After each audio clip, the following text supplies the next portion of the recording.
DIY is me Bin Shop. So for this video mga ka-DIY, tetestingin po natin, maganda po kasi ang harvest ng solar natin, no. Tetestingin po natin ang inverter sa TV, no. Ito pong design po na to ay TBE modified sine wave na inverter. So let's go mga ka-DIY, tignan natin kung kaya po ng design natin ng solar setup yung TV. Let's go. What's up mga ka-DIY? So yan mga ka-DIY, no. So yan pong saksakan dito na mga ka-DIY, ang nagpapaandar po ay kuryente. So kuryente siya mga ka-DIY. So sasaksak po natin dito, no, sa mismong inverter para makita nyo po talaga na sa inverter siya gumagana, no. So, mga ka-DIY ha. So yan mga ka-DIY.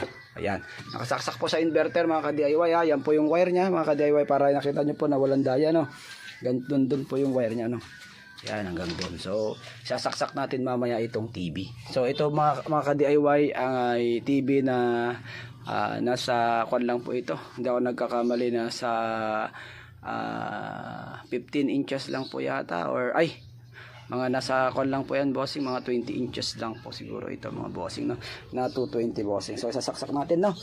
So yan, mamaya pag paandarin na po natin yung inverter. So mga ka-DIY, paandarin na po natin yung inverter. On na po natin yung kanyang switch. So tingnan niyo mga bossing ha, pag tumunog. Yun mga ka-DIY, tumunog na po yung blower. So pag tumunog na po yung blower, umaandar na po siya. Ang TV po kasi continuous ang pan. Kahit mainit siya, malamig, continuous. Hindi katulad po ng mga ibang inverter. So mga ka-DIY, testingin natin sa TV, no.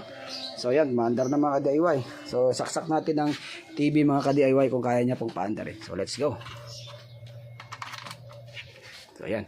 So yan, umiilaw na po mga ka-DIY. So i-switch naman natin dito sa gilid. Yan, wait po natin mga ilang seconds po bago po mag-blue. Yun, nag-blue na mga ka-DIY. So yan, yan, mandar na mga ka-DIY, no. Hintay lang natin. Yan po, pure sine wave po, ay kwan po yan, modified sine wave po na TBE 500 watts. Yan. Yun mga ka-DIY, oh. Oh, mga ka-DIY, nakita nyo po, maandar po ang TV namin sa solar mga ka-DIY. Nirekta ko po siya para hindi po nyo makita na may daya ng mga bossing, no. Nakasaksak po siya dito, no. So nakasaksak siya dyan, nagsusupply doon.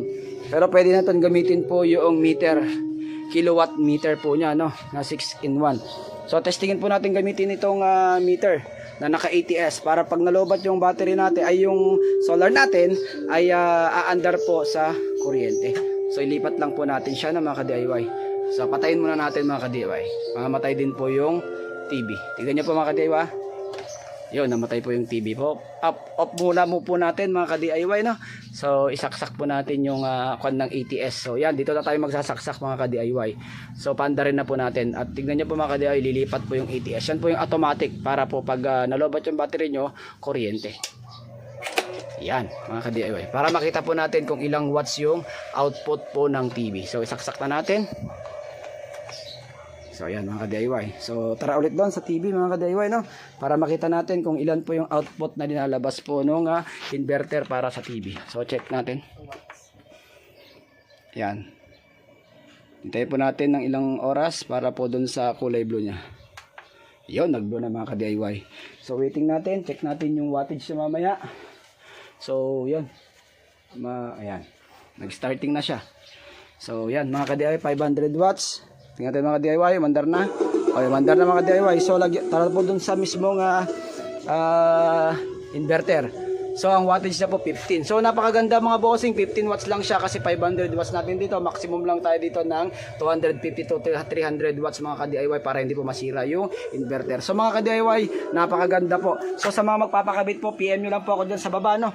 I-check out nyo po, ay mag-order po kayo mga ka-DIY. So yan lang po ating video. Legit na legit ang ating solar setup. Bye bye mga ka-DIY, God bless.